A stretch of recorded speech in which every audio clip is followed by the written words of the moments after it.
Si tu veux vraiment progresser en dessin, faut que tu oublies les phrases du style «Je dessinerai quand j'aurai le temps» ou «Je finirai ce dessin plus tard». Je veux pas que tu partes de cette vidéo sans rien en avoir tiré. Donc avant que je te donne la technique qui te permettra de progresser beaucoup plus vite en dessin, faut que tu me promettes qu'à partir d'aujourd'hui, chaque dessin devrait être fini, peu importe le résultat, peu importe sa qualité. Si tu me connais pas, ce qui est très probable étant donné que c'est ma première vidéo, je suis le futur auteur de la BD Green Horizon, qui sortira d'ailleurs en mars. Mais tu te doutes que pour en arriver là, j'ai dû travailler des années, des années, des années depuis que je suis tout petit. Toute cette pratique m'a permis de créer mon propre style et de créer ma propre BD. Mais si j'avais pris conscience de la technique que je vais te donner là, j'aurais progressé, allez, 5 fois plus vite parce que je progressais trop lentement. C'est pas que je dessinais pas assez, je passais ma vie à dessiner. Mais à chaque dessin, j'avais pas d'objectif précis et c'est ça qu'il te faut. Donc maintenant, on va pas perdre plus de temps. Voilà la technique. Il faut que tu saches qu'elle se décline en 3 étapes que tu vas devoir répéter en boucle quasiment tous les jours. Première étape, pour chaque dessin, tu dois utiliser 3 modèles distincts.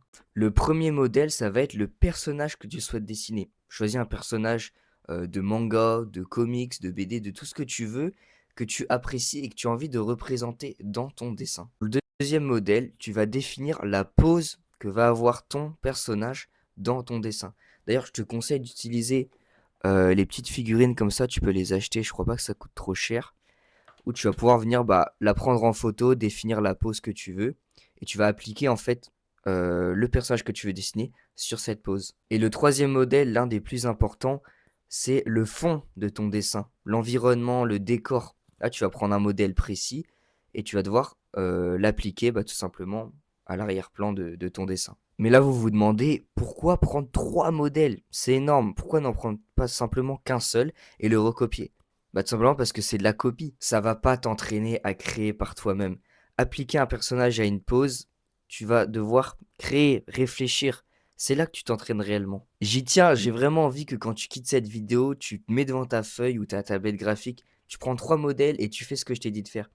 Et tu vas voir, tu vas comprendre que là, tu vas vraiment progresser. Une fois que tu as compris ça, que tu as fait le dessin et que tu l'as terminé, et j'y tiens, tu dois le terminer, on va pouvoir passer à la deuxième étape de la technique. Une fois que tu as fini ton dessin, tu vas prendre du recul sur ton dessin et tu vas définir 3 points négatifs et 3 points positifs. Qui est des points positifs, tu vas comparer ton dessin à ton dessin précédent. Donc ça va être par exemple la pose est dynamique, les proportions sont meilleures, des points positifs de ce style, qui valorisent ton dessin et pour que mentalement tu te dises, je suis en train de progresser. Pour ce qui est des points négatifs, je sais que c'est pas évident, donc un truc que je peux te conseiller de faire, c'est tu vas contacter un de tes amis ou un membre de ta famille pour qu'il vienne tailler ton dessin et faire la liste des 3 choses qui vont vraiment pas dans ton dessin. Ça va être par exemple, les proportions sont pas réussies, le ciel est raté, des trucs comme ça. Enfin bref, une fois que tu as cette liste, on va pouvoir passer à la troisième étape qui va précéder la première étape du coup de ton futur dessin. Tu vas comprendre. Tu dois transformer les points négatifs de ton dessin en points positifs pour ton futur dessin. J'ai donné un exemple. Comme j'ai dit tout à l'heure, imagine que tu finis ton dessin et tu te rends compte que le ciel, il n'est pas réussi. Tu as raté le ciel. Il faut impérativement que pour ton prochain dessin, dans les points positifs, il y ait que le ciel est magnifique. Répétant cette habitude en boucle pour chaque dessin, tu vas constamment combler tes points négatifs. Combler, acquérir des compétences. Et là, tu vas plus dessiner aléatoirement, au hasard, lentement, sans finir tes dessins. Non, chaque dessin a un vrai objectif précis, un vrai but précis. Combler les points négatifs de ton dessin précédent. Et une fois que tu fais ça, tu peux repasser à la première étape qui est de trouver des références à chaque fois. Et comme ça, tu vas vraiment te diversifier et progresser à une vitesse hors norme. Si j'avais su ça avant, j'aurais progressé tellement plus vite. Bon, si ton objectif c'est simplement de progresser en dessin, je te laisse quitter la vidéo, va t'éclater, va dessiner, voilà, éclate-toi, parce que là, je vais m'adresser aux gens qui veulent créer leur propre BD ou leur propre manga, parce que là, l'objectif va être différent. Ces gens-là sont souvent trop perfectionnistes et ils attendent avant de se lancer.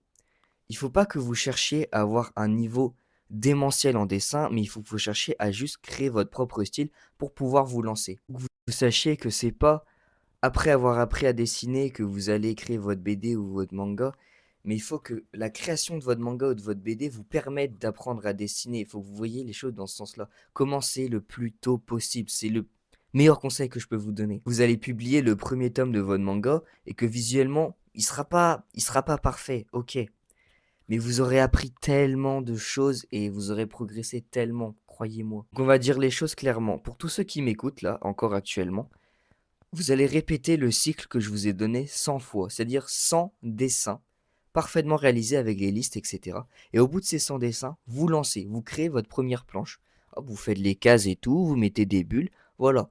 Et vous faites ça encore et encore et encore et encore jusqu'à pouvoir publier un truc parfaitement fini. Bon voilà, c'est à peu près tout ce que j'ai à dire. C'était ma première vidéo, honnêtement, je suis assez content. Je pense qu'elle va être à peu près bien réussie. En tout cas, le message que je voulais transmettre est bien passé. Mon projet, la Green Horizon, qui arrive en mars, ça compte énormément pour moi et ces vidéos vont permettre, bah, je vous le dis honnêtement, de promouvoir un petit peu ce projet, mais aussi surtout de transmettre tout ce que j'apprends aux artistes qui m'écoutent pour qu'on puisse progresser ensemble. Donc n'hésite pas à t'abonner si tu veux voir un peu tout l'avancement de ce projet. Je te mets en description les liens vers mes comptes Instagram, TikTok, etc. Accès à tous mes contenus courts qui vont te juste te balancer des conseils de la valeur comme ça. Tu prends, c'est cadeau.